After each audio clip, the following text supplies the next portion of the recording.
مفتی طارق مسعود کے بیانات کے لیے طارق مسعود آفیشیل کو سبسکرائب کریں۔ طارق مسعود آفیشیل۔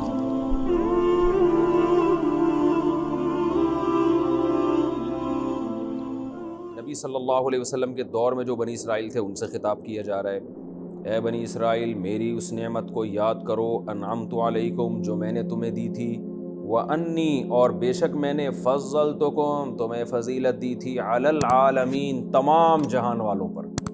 فضیلت قرآن میں دوسرے مقام پر آتا ہے علم میں اور حکومت میں، تو ہر قسم کا علم، چاہے وہ سائنس ٹیکنالوجی کا علم ہو چاہے وہ دین کا علم ہو یعنی آسمانی کتابوں کا، دونوں علم بھی ان کے پاس، دنیا محتاج تھی ان سے سیکھنے کے لیے۔ اور دوسرا حکومت بھی کس کے پاس تھی؟ ان کے پاس تھی، میں نے فضیلت دی تھی تمہیں۔ اور جب اللہ فضیلت دیتا ہے نا علم اور حکمت میں، تو اس کا مطلب یہ ہوتا ہے کہ یہ گاڈ گفٹڈ ہے، یہ ظلم کے ذریعے حاصل نہیں ہوئی ہے حکومت۔ دیکھو ظالم بھی تو دنیا پہ قابض ہو جاتے ہیں نا، تو یہ ظلم کے ذریعے نہیں بلکہ اللہ کی مدد تھی، اور اللہ نے ان کو امام بنایا تھا، دنیا پر لازم تھا کہ ان کو فالو کرے، تو یہ بڑا عہدہ ہوتا ہے۔ آپ کہہ سکتے ہیں جس دور میں یہودیوں سے خطاب ہو رہا ہے اس دور میں تو یہودیوں کو علم اور حکومت میں اللہ نے فضیلت نہیں دی۔ تو یاد رکھیں قرآن کی یہ عادت ہے، قرآن جو کام باپ دادا کر چکے ہیں نا، تو قرآن اولادوں کو خطاب کرتا ہے، کیونکہ آپ کی قوم کو تو بہرحال فضیلت دے چکے ہیں نا اللہ، تو وہ آپ کے باپ دادا جو کام کرتے آ رہے تھے تو آپ بھی تو اسی روش پہ چل رہے ہیں۔ اگر اولاد اس روش پہ نہ چلے تو پھر باپ دادا کا تانا نہیں دیا جاتا، لیکن چل اسی روش پہ رہے ہیں تو جو حرکتیں باپ دادے نے کی ہیں وہ حرکتیں اولاد کو بھی بیان کی جا سکتی ہیں، کیونکہ قوم ایک ہی ہے، جنس وہی ہے، صفات ایک ہی جیسی ہیں، تو اس لیے اللہ فرماتا ہے تمہاری حرکتیں یہ ہیں۔ تو یہودی یہ نہیں کہہ سکتے یہ ہماری تھوڑی، تو ہمارے ابا دادا کی تھی، تو بھائی تم بھی تو اسی روش پہ چل رہے ہو نا، تو من حیث القوم اب اللہ تمہیں فضیلت نہیں دے گا، کیونکہ من حیث القوم یعنی قوم ہونے کی حیثیت سے تمہیں بہت زیادہ نوازا جا چکا ہے ماضی میں، اور اس کے بعد تمہاری حرکتوں کی وجہ سے اب تم سے روحانی اور مادی اقتدار چھینا جا رہا ہے۔ تو اللہ فرماتے ہیں بنی اسرائیل میری اس نعمت کو یاد کرو جو میں نے تم پر کی، اور میں نے تمہیں تمام جہان والوں پر فضیلت دی تھی۔ اس نعمت کو یاد کرو، اس یاد کرنے کا مقصد کیا ہے؟ شکر ادا کرو۔ اور شکر کیسے ہوگا؟ کہ اللہ کے پیغمبر پر ایمان لاؤ، اگرچہ اس میں تمہیں مالی نقصان ہو یا تمہاری عزت کم ہوتی ہو، لیکن ایمان لے کر آؤ۔ واتقوا یوما اور ڈرو اس دن سے، لا تجزی نفس عن نفس شیئا، کیونکہ آخرت کا خوف جب نگل جاتا ہے تو انسان گناہوں پر جری ہوتا ہے، تو اس لیے اللہ کہہ رہے ہیں ایک دن آئے گا تمہیں حساب دینا پڑے گا، اس دنیا کی مستیوں کو مت دیکھو، اس دن سے ڈرو جس دن کوئی نفس کسی نفس کو بدلہ نہیں دے سکتا، کوئی کسی کے کام نہیں آ سکتا، یعنی جو گناہ لے کر آئے گا اس کو سزا بھگتنی پڑے گی۔ ان آیات کی روشنی میں مسلمانوں میں ایک فرقہ ایسا پیدا ہوا ہے جو یہ کہتا ہے کہ قیامت کے دن پیغمبر، شہداء اور علماء اور عام مسلمان کسی کی سفارش نہیں کر سکتے۔ اس قسم کی بہت ساری آیتیں قرآن میں جس میں آتا ہے کہ کوئی کسی کے کام نہیں آئے گا۔ سورہ نجم میں بھی ہے وَأَلَّيْسَ لِلْإِنسَانِ إِلَّا مَا سَعَىٰ، انسان کو وہی کچھ ملے گا جس کی اس نے کوشش کی ہے۔ تو جبکہ اہل سنت والجماعت کا جو عقیدہ ہے، یاد رکھیں عقیدے کی جو سب سے معتبر کتاب ہے نا جو پوری دنیا میں پڑھائی جاتی ہے وہ ہے العقیدۃ الطحاویہ۔ وہ پوری دنیا میں اہل سنت کے جو 4 مکاتب فکر ہیں، حنفی، مالکی، شافعی اور حنبلی، یہ چاروں کے ہاں یہ کتاب معتبر ہے۔ لکھنے والے اگرچہ حنفی عالم تھے، امام طحاوی تھے جو حنفی تھے، لیکن جو انہوں نے عقائد لکھے ہیں اس کو سب مانتے ہیں۔ مانتے بھی اس لیے کہ اس سے پہلے عقیدے کی باقاعدہ کوئی کتاب لکھی نہیں گئی، تو بعد میں علماء نے ضرورت محسوس کی، تقریباً 2 یا 3 صدی ہجری میں یہ کام ہوا کہ علماء نے ضرورت محسوس کی کہ عقیدے کی ایک کتاب لکھی جائے تاکہ پتہ چل جائے کہ اہل سنت والجماعت کے بیسک عقائد ہیں کیا۔ تو اللہ فرماتے ہیں اس دن سے ڈرو، لا تجزی نفس عن نفس شیئا، جس دن کوئی کسی کے کام نہیں آئے گا۔ کیا مطلب؟ اگر کفر پہ موت واقع ہو گئی تو کوئی کسی کے کام نہیں آئے گا۔ دوسرا شفاعت قہری، زبردستی والی شفاعت کی بھی نفی ہے، کیونکہ اگر کوئی کسی کے کام قیامت کے دن آئے گا تو وہ آئے گا جس کو اللہ اجازت دیں گے، زبردستی نہیں آ سکتا۔ تو اس آیت کا مطلب یہ بھی ہو سکتا ہے دوسری آیتوں کی روشنی میں کہ کوئی کسی کے کام نہیں آئے گا اللہ کی اجازت کے بغیر. اللہ اجازت دے دے تو یقیناً کام آ سکتا ہے. وَلَا يُقْبَلُ مِنْهَا شَفَاعَةٌ، اور کسی نفس کی طرف سے شفاعت قبول نہیں ہوگی. اس کے بھی دو مطلب ہیں. اب جہاں بھی آیتیں آئیں گی ان کے دو مفہوم خود بخود ان آیتوں میں داخل ہیں کہ کسی کے بھی شفاعت کام نہیں آئے گی. تو یہاں کسی سے مراد وہ نفس جس کی کفر پہ موت واقع ہوئی ہو، اور دوسرا یا پھر شفاعت سے مراد ہے وہ شفاعت جو زبردستی کی ہو، یہ والی شفاعت نہیں ہوگی. تو وَلَا يُقْبَلُ مِنْهَا شَفَاعَةٌ، اور کسی نفس کی طرف سے شفاعت قبول نہیں ہوگی. یا کیا مطلب؟ زبردستی کی شفاعت. اللہ اجازت دے دے تو اللہ کی مرضی. اور حدیث میں آتا ہے کہ مسلمانوں کے لیے اللہ اجازت دیں گے. وَلَا يُؤْخَذُ مِنْهَا عَدْلٌ، اور کسی نفس کی طرف سے کوئی برابری میں کوئی چیز نہیں لی جائے گی کہ تم نے گناہ کی ہیں تو اب اس کے بدلے میں اتنے پیسے دے کے جان چھڑا لو، ایسا بھی نہیں ہوگا. وَلَا هُمْ يُنصَرُونَ، اور نہ ان کی مدد کی جائے گی. اب اللہ تعالیٰ بنی اسرائیل پر اپنی نعمتیں بیان کر رہے ہیں. وَإِذْ نَجَّيْنَاكُمْ، تم ان نعمتوں کو یاد کرو. اصل میں ان پہ باپ دادا پہ ہوئی تو انہی پہ بھی ہو گئی نا. باپ دادا مر جاتے تو یہ تھوڑی پیدا ہوتے. تو نبی کے دور میں جو بنی اسرائیل کے لوگ تھے اللہ تعالیٰ ان پر اپنی نعمتیں بیان کر رہے ہیں کہ اس وقت کو یاد کرو جب ہم نے تمہیں نجات دی. کس سے؟ آل فرعون. آل فرعون یعنی فرعون والوں سے، جس میں فرعون خود داخل ہے. آل کا لفظ جب عربی میں استعمال ہوتا ہے، آل رسول یا آل فلان، تو اہل لغت کہتے ہیں اس میں وہ خود بندہ بھی داخل ہوتا ہے. جیسے کہتے ہیں آل علی، تو اس میں حضرت علی بھی داخل ہیں. آل رسول میں حضرت رسول بھی داخل ہیں. آل عمر میں حضرت عمر بھی داخل. تو آل فرعون میں فرعون خود داخل ہے. فرعون بھی اور اس کے جو ارد گرد بیٹھا کرتے تھے لوگ. تو اللہ فرماتے ہیں ہم نے تم کو نجات دی فرعون سے. تو وہی بات کہ باپ دادا کو نجات دینا، قوم کو نجات دی نا، تو جو قوم کے پر احسان ہوتا ہے تو پوری قوم اس میں شامل ہوتی ہے. اس لیے اللہ فرماتے ہیں یعنی یہ بنی اسرائیل نہیں کہہ سکتے کہ ہم تو تھے ہی نہیں اس زمانے میں، ہمیں تھوڑی نجات دی ہے. تو قوم تو وہی تھی نا. تو اس لیے اللہ احسان گنوا رہے ہیں. اور اس وقت کو یاد کرو جب ہم نے تمہیں نجات دی آل فرعون سے. یسومونکم سوء العذاب، جو تمہیں بہت برا عذاب چکھاتا تھا. یذبحون ابناءکم، تمہارے بیٹوں کو ذبح کر دیا کرتا تھا. ویستحیون نساءکم، تمہاری عورتوں کو زندہ رکھتا تھا. اب دیکھیں یہ اللہ عذاب بیان کر رہے ہیں کہ بیٹوں کو مار دینا اور عورتوں کو زندہ چھوڑ دینا. سوال یہ پیدا ہوتا ہے کہ عورتوں کو زندہ چھوڑ دینا تو احسان تھا نا. تو یاد رکھو ایسے موقع پہ احسان نہیں ہے. جو بھی غیرت مند قوم ہوتی ہے نا، جن میں جوان مرد جب مرتے ہیں تو ان کو سب سے زیادہ فکر اپنے پیچھے عورتوں کی ہوتی ہے کہ ان کا بنے گا کیا، ان کی عزت محفوظ رہے گی یا نہیں رہے گی. تو ان کی خواہش ہوتی ہے کہ یار ہم مریں تو یہ بھی مریں. تو مردوں کو مار کے عورتوں کو زندہ چھوڑ دینا یہ کسی غیرت مند قوم کے لیے بہت بڑی ذلت کی بات ہوتی ہے. تو یہ اللہ فرماتے ہیں یہ یا تو دونوں کو زندہ چھوڑتے، لیکن بیٹوں کو سب کو مار دینا اور عورتوں کو، کیونکہ عورتیں جب زیادہ ہو جاتی ہیں اور مرد سارے ختم ہو جاتے ہیں تو ان کو عزتیں محفوظ نہیں ہوتی. کمانے کے لیے ان کے پاس کوئی ذرائع اور وسائل نہیں، لڑ نہیں سکتی وہ، تو قوم کیا ہو جاتی ہے؟ کمزور. تو یہ بہت بڑی ذلت کی بات ہوتی ہے. تو اللہ فرماتے ہیں وہ تمہاری عورتوں کو زندہ چھوڑ دیتے تھے اور بیٹوں کو مار دیا کرتے تھے. وَفِي ذَلِكُمْ بَلَاءٌ مِّن رَّبِّكُمْ عَظِيمٌ، تمہارے رب کی طرف سے بہت بڑی آزمائش تھی، لیکن اللہ نے احسان کیا تمہیں اس آزمائش سے نکال دیا. تو کتنا بڑا احسان ہے اللہ کا تمہارے اوپر. اب تم بھی پیغمبر پر ایمان لاؤ. وَإِذْ فَرَقْنَا بِكُمُ الْبَحْرَ، اس وقت کو بھی یاد کرو جب ہم نے سمندر کو چیر ڈالا تھا. فرعون بھاگ رہا تھا نا تمہارے پیچھے پیچھے، اللہ نے حکم دیا بنی اسرائیل کو راتوں رات نکل جاؤ، تو نکل گئے. فرعون بھی پیچھے آ گیا. تو بنی اسرائیل کہنے لگے اے موسیٰ مروا دیا آپ نے تو ہمیں. قرآن میں اسی طرح انا لمدرکون، ہم تو پکڑے گئے. تو اللہ فرماتے ہیں ہم نے کیا کیا، کتنا بڑا معجزہ دکھایا، سمندر کو دو حصوں میں تقسیم کر دیا. فانجیناکم، تمہیں بچا لیا ہم نے. واغرقنا آل فرعون، اور فرعون کو ہم نے، فرعون والوں کو غرق کر دیا. وانتم تنظرون، تم یہ سارا منظر اپنی آنکھوں سے دیکھ رہے تھے. تو اب آپ کہہ سکتے ہیں بھائی یہ لوگ تھوڑی دیکھ رہے تھے، ان کے باپ دادا دیکھ رہے تھے نا. تو یاد رکھیں جو خبریں متواتر ہوتی ہے نا وہ ایسا ہی ہے جیسے خود اپنی آنکھوں سے دیکھ لیا. تو تنظرون کا یہ مطلب ہے، یعنی تمہیں اتنا یقین ہے اپنی آنکھوں سے تم یہ ساری چیزیں دیکھ رہے تھے. تمہارے باپ دادا دیکھ رہے تھے، وہ تمہیں نقل کرتے چلے جاتے ہیں. تم سب کچھ دیکھ رہے تھے، تمہارے ساتھ یہ ہوا ہے. وَإِذْ وَعَدْنَا مُوسَىٰ 40 لَيْلَةً، اور اللہ نے تم پر یہ بھی احسان کیا کہ ہم نے موسیٰ سے 40 راتوں کا وعدہ کیا تھا. جب فرعون غرق ہو گیا نا پانی میں، بنی اسرائیل کو نجات ملی، تو بنی اسرائیل نے کہا کہ اب ہمیں کوئی کتاب چاہیے اللہ کی طرف سے۔ حضرت موسیٰ کی فرما برداری نہیں کرتے تھے، کہہ رہے تھے کوئی آسمانی کتاب ہو، اللہ کے حکام ہو، ہم اس کو فالو کریں گے، اب ہمیں نجات ملی ہے، اللہ کا دین نافذ کریں گے ہم۔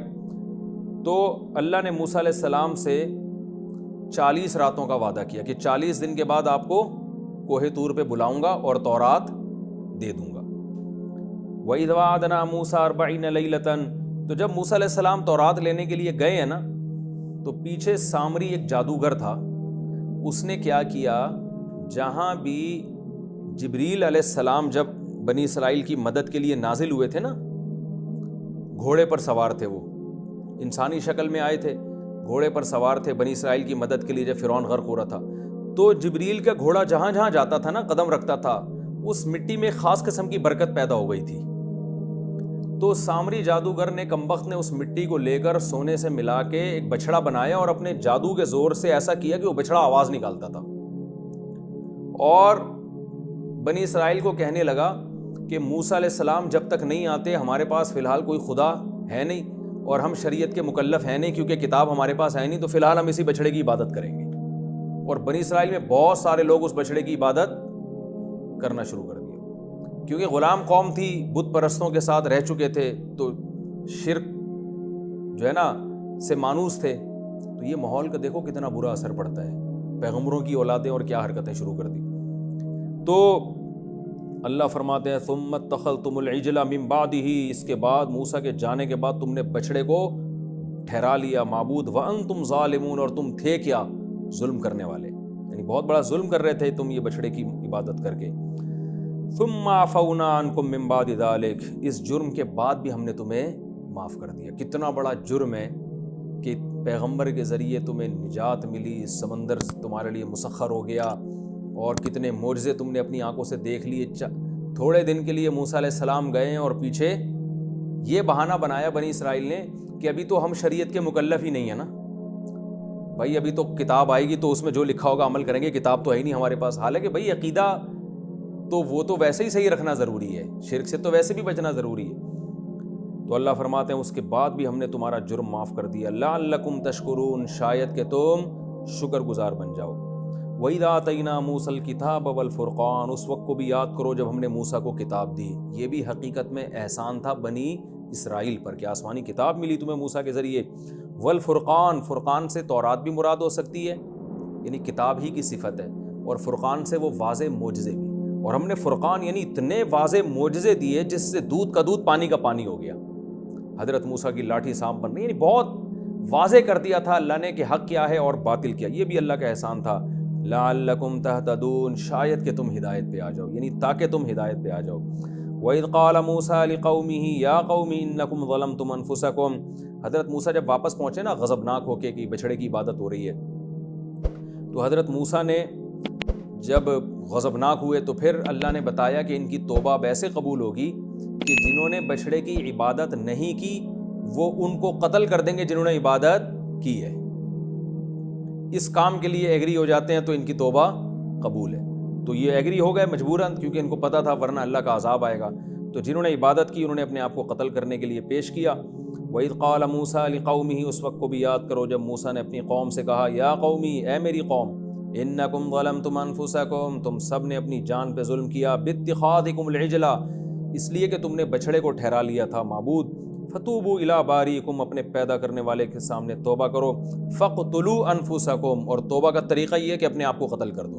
اپنے آپ کا مراد اپنی قوم کے لوگوں کو، قرآن میں بعض دفعہ اپنی قوم کے لوگوں کے لیے بھی اپنے آپ کا لفظ استعمال ہوا ہے، یعنی جنہوں نے عبادت نہیں کی وہ ان کو قتل کر دیں، جنہوں نے عبادت کی ہے تو قتل کے لیے پیش کر دیں۔ ذالکم خیر لکم، یہ تمہارے لیے بہتر ہے، عند باریکم، تمہارے پیدا کرنے والے کے نزدیک، اس سے تم آخرت کے عذاب سے بچ جاؤ گے۔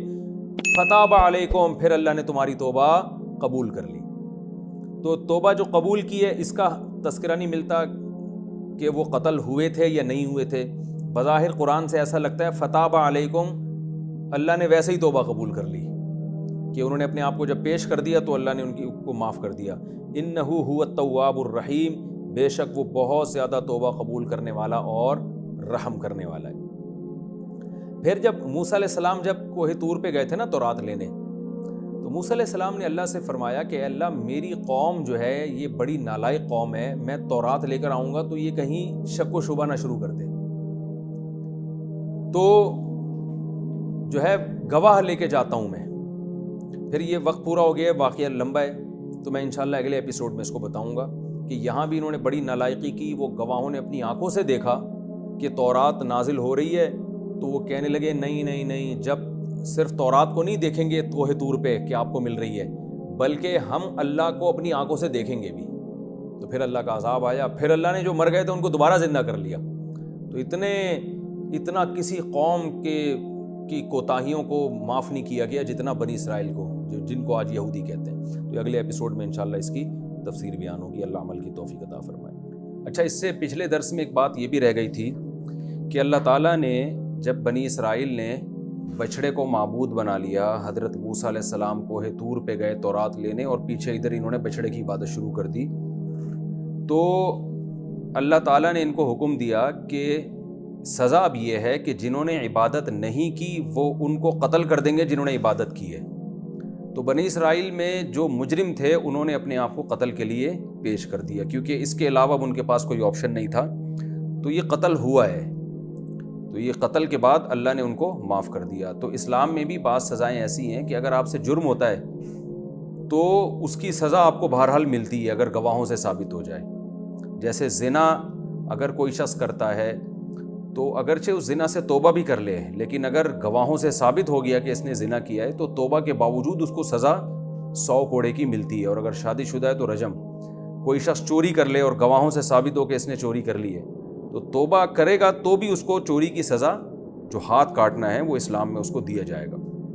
تو دنیا کی سزا ایک بالکل الگ چیز ہے، آخرت کی سزا کی معافی ایک الگ چیز ہے۔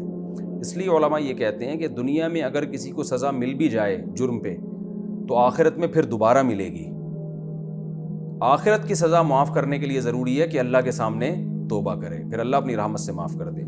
تو یہاں بھی اللہ کی رحمت بنی اسرائیل پر ایسے ہوئی کہ بچھڑے کی انہوں نے عبادت کی تھی، اور یہ اتنا بڑا جرم تھا جو قابل معافی نہیں تھا، کیونکہ ساری زندگی ان کو موسیٰ علیہ السلام کے ذریعے معجزات دکھائے گئے، پھر فرعون کو غرق کروایا گیا سامنے۔ یہ سب کچھ اسی لیے تو ہو رہا تھا کہ تم توحید پرست ہو، اور فرعون کی جو قوم ہے وہ شرک کرتی ہے۔ تو اس کے بعد بھی ان کا یہ جرم بہت بڑا تھا، تو یہ اللہ کی رحمت اس حوالے سے تھی کہ اللہ نے کہا کہ چلو تم سے جرم ہو گیا ہے، یہ ہے تو ناقابل معافی، لیکن اگر تم اپنے آپ کو قتل کروا دیتے ہو تو میں تمہیں معاف کر دوں گا، آخرت میں سزا نہیں دوں گا۔ تو یہ بہرحال اللہ کی رحمت تھی ان کے لیے۔ وَإِذْ قُلْتُمْ يَا مُوسَىٰ، اس وقت کو بھی یاد کرو جب تم نے کہا اے موسیٰ، لَن نُؤْمِنَ لَكَ حَتَّىٰ نَرَى اللَّهَ جَهْرَةً، ہم آپ پر ہرگز ایمان نہیں لائیں گے جب تک ہم اللہ کو اپنی آنکھوں سے نہ دیکھ لیں۔ تو تمہیں ایک بجلی نے پکڑ لیا، وَأَنْتُمْ تَنظُرُونَ، تم یہ منظر دیکھ رہے تھے۔ تو بنی اسرائیل سے خطاب ہے، دیکھ رہے تھے مطلب تمہارے باپ دادا یہ سب کچھ اپنی آنکھوں سے دیکھ رہے تھے، تمہیں سب معلوم ہے۔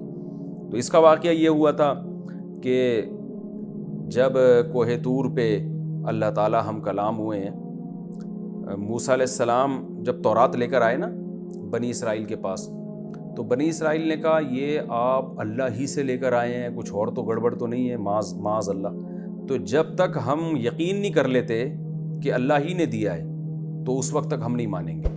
تو اس کے لیے ان میں کچھ لوگوں نے کہا ہم اپنی آنکھوں سے دیکھنا چاہتے ہیں منظر۔ تو جب وہاں گئے ہیں تو اللہ براہ راست ہم کلام ہوا، اور ان لوگوں نے بھی اللہ کا کلام سنا، اور اللہ نے بتایا کہ یہ کتاب ہے جو میں نے موسیٰ علیہ السلام کو دی ہے۔ تو انہوں نے کہا بھائی ہمیں یقین نہیں، یہ ہو سکتا ہے اللہ کا کلام نہ ہو، حالانکہ معجزاتی طور پر کوئی وہاں موجود بھی نہیں تھا۔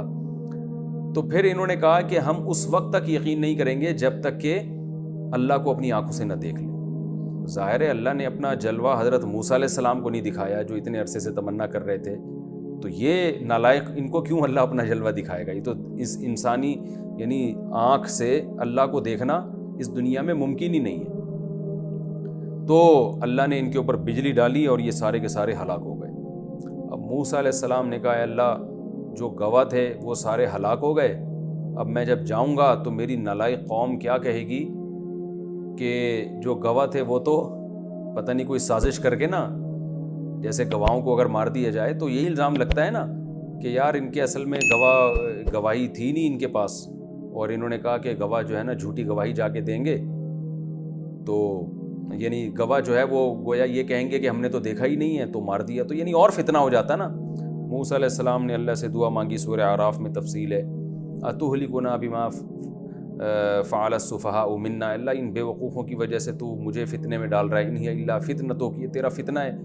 تو موسیٰ علیہ السلام نے اللہ سے دعا کی کہ ان کو زندہ کر دے، تو اللہ تعالیٰ فرماتے ہیں ثم بعثناکم من بعد موتکم، پھر ہم نے تمہیں دوبارہ اٹھا دیا، زندہ کر دیا تمہارے مرنے کے بعد۔ تو یہ اللہ کا حضرت موسیٰ پہ بھی احسان تھا کہ ان کو آزمائش سے بچا لیا، اور ان لوگوں پر بھی احسان تھا، ورنہ موت کے بعد اللہ زندگی کسی کو نہیں دیتے، لیکن ان کو پھر اللہ نے مہلت دی کہ اٹھ جاؤ۔ یہ 70 افراد تھے کم بخت، اللہ نے ان کو دوبارہ اٹھایا، زندہ کر دیا، لعلکم تشکرون، شاید کہ تم شکر گزار بن جاؤ۔ تو لیکن یہ ان لوگوں نے پھر جا کے گڑبڑ کی تھی، اور وہ پھر انشاءاللہ اس موقع پر میں بتاؤں گا، اس کا بھی قرآن نے ذکر کیا ہے۔ فرمایا وَظَلَّلْنَا عَلَيْكُمُ الْغَمَامَ وَأَنزَلْنَا عَلَيْكُمُ الْمَنَّ وَالسَّلْوَىٰ، اور ہم نے تم پر بدلی کا سایہ کیا، بادل کے ٹکڑے کا تم پر ہم نے سایہ کیا۔ یہ واقعہ کیا ہوا تھا؟ اصل میں یہ بات خوب اچھی طرح سمجھیں کہ قرآن میں واقعات ترتیب سے نہیں ہوتے، سوائے یوسف علیہ السلام کا واقعہ، وہ پورا ایک ترتیب سے بیان کیا ہے۔ اس کی وجہ یہ ہے کہ قرآن میں ترتیب سے واقعات اس لیے نہیں ہوتے کہ قرآن کا مقصد واقعہ سنانا نہیں ہوتا، کوئی کہانی سنانا نہیں ہوتا۔ جب ہم کسی کو کہانی سناتے ہیں نا تو پوری ایک ترتیب کے ساتھ، تاکہ اس کہانی میں دلچسپی پیدا ہو، کیونکہ قرآن کا مقصد اس واقعے میں جو اسباق ہیں ان اسباق کو ہائی لائٹ کرنا ہوتا ہے۔ لہذا قرآن جہاں یہ سمجھتا ہے کہ اس وقت یہ واقعہ بیان ہونا چاہیے، واقعے کا یہ حصہ بیان ہونا چاہیے، یہ ٹکڑا، تو قرآن اس کو بیان کر دیتا ہے، حالانکہ وہ بعد میں ہوا ہوتا ہے، اور جو بعد والا حصہ ہے وہ بسا اوقات پہلے بیان کر دیتا ہے۔ یہ قرآن میں بہت ہوتا ہے۔ تو یہاں بھی آپ دیکھتے ہیں کہ ثم بعثناکم من بعد موتکم لعلکم تشکرون، پھر ہم نے تمہیں تمہاری موت کے بعد دوبارہ زندگی دے دی تاکہ تم شکر ادا کرو۔ وَظَلَّلْنَا عَلَيْكُمُ الْغَمَامَ، اور ہم نے تم پر بادل کا سایہ کیا۔ یہ واقعہ جب ہوا تھا کہ بنی اسرائیل، یہ تورات کے بہت بعد کا واقعہ ہے کہ جب ان کو تورات مل گئی تو موسیٰ علیہ السلام نے اب ان سے کہا اللہ کے حکم پہ کہ ہمارا اصل وطن شام ہے، جہاں ہمارے جد امجد ابراہیم علیہ السلام پیدا ہوئے تھے، اور وہاں بیت المقدس ہے۔ یہ تو یوسف علیہ السلام کی مصر میں حکومت قائم ہوئی تھی، تو ہم کہاں چلے گئے تھے؟ مصر۔ تو ان کے مصر جانے کے بعد شام پر قوم عمالقہ نے قبضہ کر لیا تھا، اور وہاں وہ غیر مسلم قوم تھی، وہی بت پرستی اور شرک۔ تو موسیٰ علیہ السلام نے ان سے کہا کہ اب تمہیں نجات مل گئی ہے فرعون سے، اب اللہ کا حکم یہ ہے کہ یہ کام تو اللہ نے خود سے کر لیا نا، تمہیں لڑنا نہیں پڑا، ظالم سے نجات دے دی، اب تمہیں بھی تو کچھ کرنا پڑے گا نا۔ اب تم اب تو وہ میدان میں تھے نا، مصر سے تو نکل چکے تھے، تو کہا کہ اب تم دوبارہ ارض شام کی طرف جاؤ، اور وہاں قوم عمالقہ سے اب تمہیں جہاد کرنا پڑے گا، یعنی یہ نہیں کہ اب سارے کام اللہ ہی کر دے گا، اب تمہیں بھی کچھ کرنا پڑے گا، اب تم لڑو اس قوم سے۔ لیکن موسیٰ علیہ السلام نے ان کو خوشخبری دے دی کہ اس لڑائی میں اللہ نے فتح کا تم سے وعدہ کیا ہے۔ یہ واقعہ بھی قرآن میں آئے گا، ہم انشاءاللہ وہاں تفصیل سے پڑھیں گے، ابھی تو یہ اتنی بات کو سمجھنے کے لیے اس کی ضرورت تھی۔ تو یہ قوم، انہوں نے اپنے کچھ جاسوس بھیجے کہ یار ذرا سروے کرو وہ لڑائی کے قابل بھی ہیں یا نہیں ہیں۔ تو وہ جاسوسوں نے آ کے بتایا کہ وہ تو بڑے لمبے چوڑے تڑنگے سے لوگ ہیں، بڑے طاقتور لوگ ہیں۔ تو انہوں نے کہا موسیٰ ہم نہیں لڑ سکتے۔ تو کچھ اچھے لوگ بھی ہوتے ہیں ہر جگہ، 2 انعام یافتہ لوگ تھے، قرآن کہتا ہے نیک لوگ تھے، انہوں نے کہا بھائی جب اللہ کا وعدہ ہے تو تم جاؤ، اللہ مدد کرے گا، فتح ہو جائے گی۔ انہوں نے کہا اے موسیٰ آپ جائیں اور آپ کا رب جائیں، دونوں جا کے لڑیں، ہم یہاں بیٹھے ہوئے ہیں، جب فتح ہو جائے گی تو ہم آ جائیں گے۔ تو موسیٰ علیہ السلام کو سخت تکلیف ہوئی۔ آپ خود سوچیں کہ کیا حال ہوا ہوگا موسیٰ علیہ السلام کا اس وقت، کہ اللہ ایسی قوم ہے، کتنے معجزے دیکھ لیے انہوں نے، کتنا کچھ کر لیا، اب ان سے اتنا بھی نہیں، اور کیسے بدتمیزی والے الفاظ ہیں یہ کہ اے موسیٰ آپ جائیں اور آپ کا رب جا کے لڑیں، ہم یہاں بیٹھے ہوئے دیکھ رہے ہیں۔ تو موسیٰ علیہ السلام جب یہ واقعہ ہوا ہے نا، تو پھر موسیٰ علیہ السلام نے اللہ سے دعا مانگی کہ اللہ اب میں اس قوم کے ساتھ مزید نہیں رہ سکتا، ان کی نالائقیاں بہت ہو گئی۔ یہ بہت بعد میں واقعہ ہوا ہے جو قرآن پہلے بیان کر رہا ہے، اور کچھ پہلے واقعات ہوئے ہیں جو اگلی آیتوں میں بیان ہوں گے۔ تو یہ ترتیب اوپر نیچے قرآن میں بہت ہوتی ہے، کیونکہ ابھی تو قرآن ان کی شرارتیں بیان کر رہے ہیں نا کہ تم نے کیا کیا شرارتیں کی ہیں۔ تو موسیٰ علیہ السلام نے اس موقع پہ دعا مانگی، اے اللہ میں صرف اپنا اور اپنے بھائی ہارون کا مالک ہوں، ان پر میرا کنٹرول ہے، اس قوم پہ میرا کنٹرول نہیں ہے، اور اب میرے اس قوم میں تو کیا کر دے، علیحدگی کر دے، مجھے ان سے جدا کر دے۔ تو اللہ تعالیٰ نے فرمایا اے موسیٰ ٹھیک ہے، آپ کی دعا قبول ہوتی ہے، اور ان کو سزا یہ ملے گی کہ یہ 40 سال تک اس وادی تیہ، جسے کہا تیہ عربی میں حیرانگی کو کہتے ہیں، تو چونکہ 40 سال تک وہ اس میں حیران سرگردان گھومتے رہتے اس لیے اس کا نام پڑ گیا وادی تیہ۔ تو اب یہ اس وادی میں یتیہون فی الارض، تاہا یتیہو اصل میں تھا تایاہا یتیہو، اس کا معنی ہوتا ہے حیران ہونا۔ تو یہ اب اس میں 40 سال تک حیران پریشان گھومتے رہیں گے، سرگردان گھومتے رہیں گے، نہ کوئی بازار، نہ کوئی مارکیٹ، نہ کوئی گھر، کچھ بھی نہیں ہوگا، میدان میں پڑے رہیں گے، یہی ان کی سزا ہے۔ اور 40 سال کے بعد دیکھیں گے کیا ہوگا۔ تو حضرت موسیٰ علیہ السلام کا اسی دوران انتقال ہو گیا، اور اس میدان میں بھی کچھ واقعات ہوئے، اور پھر 40 سال کے بعد انہوں نے جہاد کیا۔ تو اس 40 سال کے دوران بھی بڑے واقعات ہوئے موسیٰ علیہ السلام کی زندگی میں، وہ واقعات اللہ یہاں بیان کر رہے ہیں۔ بنی اسرائیل، اب ان کو سزا ملی تھی اللہ کی طرف سے کہ 40 سال میدان میں پڑے رہو گے، تو سزا تو انسان برداشت کرتا ہے نا۔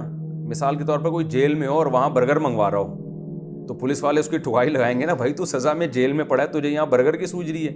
تو یہ جب میدان میں پڑے ہوئے تھے تو انہوں نے موسیٰ علیہ السلام سے کہا یہ دھوپ لگ رہی ہے، یہ ایسی سخت دھوپ ہم سے برداشت نہیں ہو رہی۔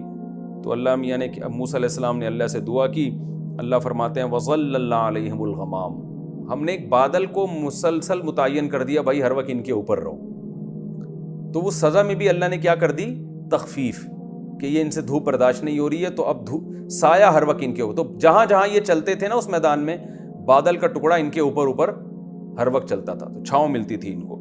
یہ اللہ کا یعنی ایک خلاف عادت ہے نا یہ کام، نارملی ایسا ہوتا نہیں ہے، تو یہ ایک معجزاتی طور پر اللہ نے کیا، تو یہ بہت بڑا احسان تھا اللہ تعالیٰ کا کہ ایک کام جو عام اسباب سے ہٹ کر ہے وہ ہو رہا ہے۔ وَأَنزَلْنَا عَلَيْكُمُ الْمَنَّ وَالسَّلْوَىٰ، وہاں کھانے کو کچھ نہیں تھا، مارکیٹیں نہیں تھیں، نہ کوئی کھیت تھے، تو بھوک لگتی تھی، پریشان ہوئے، بھائی ہمیں کھانے کو چاہیے۔ تو اللہ تعالیٰ یہ بھی کر سکتے تھے کہ چلو کوئی فضول سی چیز جو بالکل بے لذت ہوتی ہے، جیسے قیدیوں کو ملتی ہے نا پتلی دالیں ملتی ہیں کہ یہ کھاؤ بس، جو اللہ بچائے جیلوں میں قیدیوں کا حال ہے، اللہ سب کو محفوظ رکھے۔ تو اللہ یہ بھی کر سکتے تھے کہ بھئی یہ کھاؤ بس، لیکن اللہ نے کیا کیا، انزلنا علیکم المن والسلویٰ، اللہ فرماتے ہیں ہم نے تمہارے کھانے کے لیے من و سلوہ اتارا۔ من کو اردو میں ترنجبی کہتے ہیں، یہ کوئی سفید رنگ کی پنیر کی طرح یا اس طرح کی کوئی چیز ہوا کرتی تھی، کہتے ہیں بڑی لذیذ ہوتی تھی، ہم نے تو کبھی دیکھی نہیں، نہ کھائی ہے۔ تو سفید کلر کی کوئی چیز ہوتی تھی جو بڑی لذت والی ہوتی تھی اور طاقتور ہوتی تھی۔ جب یہ صبح اٹھتے تو جو ہے یہ پتوں کے اوپر، یہ جیسے ہوتے ہیں نا جھاڑیاں وغیرہ جو میدانوں میں ہوتی ہیں، ان کے پتوں کے اوپر یہ ترنجبی چائے یہ جو تھی یہ لگی ہوتی تھی۔ اور دوسرا سلوہ بٹیر جو ہے نا یہ اڑ کے آ جایا کرتے تھے ان کے پاس، تو ان کو شکار نہیں کرنا پڑتا تھا، یہ بٹیروں کو ذبح کر کے کھاتے۔ بٹیر کا گوشت بھی آپ کو پتہ ہے لذیذ ہوتا ہے، آسانی سے گل جاتا ہے اور اس میں بیماریاں نہیں ہیں، جو بھی پرندوں کے گوشت ہیں۔ تو یہ اللہ نے کہا یہ کھاؤ، کلوا من طیبات ما رزقناکم، کھاؤ اس پاکیزہ روزی میں سے جو ہم نے تمہیں دی ہے۔ یہ اللہ کا بہت بڑا احسان تھا۔ وما ظلمونا، اللہ فرماتے ہیں انہوں ظالموں نے ہم پہ ظلم نہیں کیا، یعنی اس نعمت کی بھی انہوں نے ناقدری کی جس کا آگے بیان آئے گا۔ ان ظالموں نے ہم پہ ظلم نہیں کیا ہماری ناقدری کر کے، ناشکری کر کے، ولیکن کانوا انفسہم یظلمون، یہ اپنے اوپر الٹا ظلم کیا انہوں نے۔ تو وہ ظلم یہی ہے کہ اللہ کی ناشکری کی، جس کے نتیجے میں آج اللہ نے ان سے خلافت بھی چھین لی اور روحانی اقتدار بھی چھین لی، اللہ نے ان سے ذلت مسلط کر دی۔ وَإِذْ قُلْنَا ادْخُلُوا هَٰذِهِ الْقَرْيَةَ، اس وقت کو بھی یاد کرو جب ہم نے کہا اس بستی میں داخل ہو۔ اس کا شان نزول یہ ہے، یعنی اس کا سیاق و سباق یہ ہے کہ جب وہ میدان میں نا منو سلوہ کھاتے کھاتے تنگ آ گئے، جس کا بیان آگے آئے گا، ڈیٹیل میں آئے گا۔ میں نے بتایا کہ قرآن میں واقعات میں ترتیب نہیں ہوتی، اس کی تفصیل آگے آئے گی، لیکن یہاں اجمالی تفصیل ہے۔ کھاتے کھاتے تنگ آ گئے، اس میں دو قول ہیں مفسرین کے، دونوں مضبوط قول ہیں۔ ایک قول تو یہ جو میں بتا رہا ہوں کہ کھاتے کھاتے تنگ آ گئے تو انہوں نے کہا ہمیں رزق چاہیے، کھانا چاہیے، تو اللہ نے فرمایا شہر میں داخل ہو، قریب کا جو شہر ہے اس میں جاؤ، محنت مزدوری کرو، کماؤ تو تمہیں ملے گا رزق۔ لیکن جب شہر میں داخل ہو گئے تو اپنے گناہوں کی معافی مانگنا، تم سے بڑے گناہ ہوئے ہیں۔ گناہ کیا ہوا تھا؟ جہاد کا حکم دیا تھا تم نے، وہ حکم پورا نہیں کیا، اور جو تم سے ناشکریاں ہوئی ہیں تو شہر میں سر جھکا کے داخل ہونا اور کیا کہنا، حطۃ، حطہ کا معنی ہے اللہ ہمارے گناہوں کو معاف کر دے، تو ہم تمہارے گناہ کو معاف کریں گے اور شہر میں جاؤ سب کچھ کھانے کو، جیسے شہر میں ہوتا ہے نا، جہاں ہر جو دل چاہے آدمی کو ملتا ہے، ہر جگہ ملتا ہے۔ ایک قول تو یہ ہے۔ دوسرا قول یہ ہے کہ یہ بہت بعد میں، جب موسیٰ علیہ السلام کا انتقال ہو گیا تھا، ہارون علیہ السلام کا بھی انتقال ہو گیا تھا، تو 40 سال کے بعد جب ان کو حکم دیا گیا کہ قوم عمالقہ سے جہاد کرو، دوبارہ انہوں نے جہاد کیا، اس میں اللہ نے ان کو فتح عطا فرمائی، تو ان کو حکم تھا شہر میں اب عاجزی کے ساتھ داخل ہونا ہے اور اپنے پچھلے گناہوں پر معافی مانگنی ہے اور حطہ کہنا ہے، تو انہوں نے اس حطہ کے لفظ کو تبدیل کر دیا۔ تو یہ دونوں قول مضبوط ہیں۔